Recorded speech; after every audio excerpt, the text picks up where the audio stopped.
আসসালামু আলাইকুম। আজকে চলে আসলাম নতুন আরেকটি ভিডিও নিয়ে। আজকের রেসিপি হচ্ছে স্যান্ডউইচ। এটা হচ্ছে বিকালের একটি নাস্তা। বাসায় মেহমান আসার আগে ঝটপট নাস্তা বানিয়ে নিতে পারবেন। প্রথমে মুরগির বুকের মাংস নিয়ে নিলাম এবং আদা বাটা, রসুন বাটা এবং মরিচ গুঁড়ো, গরম মশলা গুঁড়ো এবং জিরা গুঁড়ো এবং লবণ নিয়ে নিলাম সামান্য। তারপর সয়া সস দিয়ে নিলাম। এরপর সবকিছু একসাথে মিক্স আপ করে নিব। মিক্স আপ করে নিয়ে তারপর তেলে ভেজে নিব।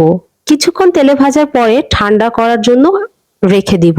এরপর সিদ্ধ ডিম দিয়ে মেয়োনিজ বানিয়ে নিব। চাইলে ডিম পোচ অথবা কাঁচা ডিমেরও মেয়োনিজ নিতে পারেন। যেটাই নিবেন সেটাই হেলদি হবে। আমি সিদ্ধ ডিম নিয়ে নিলাম। সিদ্ধ ডিমের সাথে পানি এবং তেল মিক্স আপ করে নিয়েছি।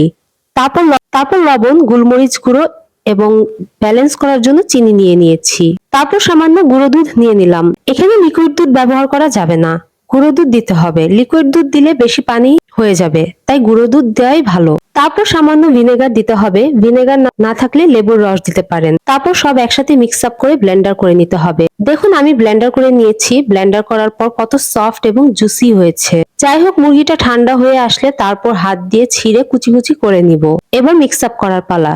গাজর কুচি নিয়েছি, আপনারা চাইলে শসা কুচি করে নিতে পারেন অথবা গাজর বা শসা একসাথে নিয়ে নিতে পারেন। তারপর মুরগির কুচি এবং মেয়োনিজটা একসাথে মিশিয়ে নিব।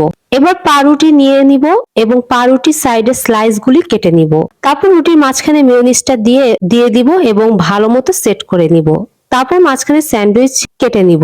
আপনারা চাইলে রুটিগুলি হালকা তেলে ভেজে নিয়ে তারপর মেয়োনিজ দিয়ে স্যান্ডউইচ বানিয়ে নিতে পারেন। তবে তেলে ভাজার জিনিসের থেকে যত দূরে থাকা যায় ততই ভালো।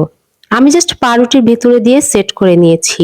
এটা অনেক হেলদি একটা ফুড। বাসায় বানিয়ে নিলে আরো বেশি হেলদি হবে। এটাতে কোনো ফ্যাট নেই, প্রপার একটা পুষ্টি পাবেন যদি ভেতরে আরো সবজি, লেটুস পাতা এবং এসব ইনগ্রেডিয়েন্টস অ্যাড করতে পারেন। বাসায় মেহমান আসার আগে ঝটপট এই হেলদি নাস্তা বানিয়ে ফেলতে পারবেন যদি বাসায় সামান্য ইনগ্রেডিয়েন্টস থাকে।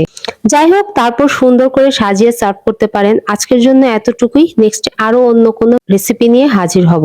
ধন্যবাদ সবাইকে।